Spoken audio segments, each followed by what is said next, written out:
வணக்கம். இது ஒரு அவேர்னஸ் வீடியோ. நம்ம தமிழக காவல்துறை பார்த்தீங்கன்னா, நமக்கு ஒரு செலான் குடுத்துருக்காங்க. சீட் பெல்ட் போடலைன்னு. ஆக்சுவலா நான் சீட் பெல்ட் போடாம இதுவரையும் ஓட்டுனதே கிடையாது. சீட் பெல்ட் போட்டு தான் ஓடுவேன்.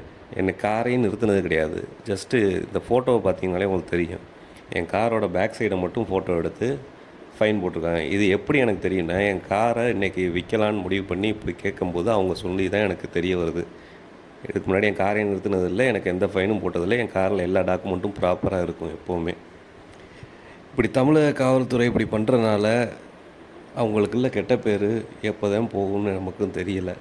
இதை யார் போய் கேட்பான்னு தெரில. இது என்னை எஸ்எஸ் கோட்டை அந்த ஏரியாவில் இருக்க இதில் எனக்கு ஃபைன் போட்டிருக்காங்க. அப்படியே இன்னொரு விஷயம் பார்த்துட்டிங்கன்னா, இவங்க மென்ஷன் பண்ணியிருக்க ஃபோன் நம்பரு என்னோடதோ என் குடும்பத்தாரோடதோ கிடையாது. அது ஒரு ரேண்டமான நம்பர். அநேகமாக அங்கே இருக்க போலீஸ் காவல்துறை ஆளுகளோட நம்பராக கூட இருக்கலாம். இந்த மாதிரி தான் ஃபைன் அடிக்கிறாங்க. இதுலேருந்து மக்களுக்கு தெரிவிக்கிறது என்னென்னா, கொஞ்சம் உங்கள் பரிவாகன் ஆப்பில் போய்ட்டு உங்களுக்கு எதுவும் செலான் ஏற்கனவே போட்டிருக்காங்களா, ஃபேக்காக போட்டிருக்காங்களா அப்படின்னு நீங்களும் ஒரு தடவை செக் பண்ணிக்கங்க.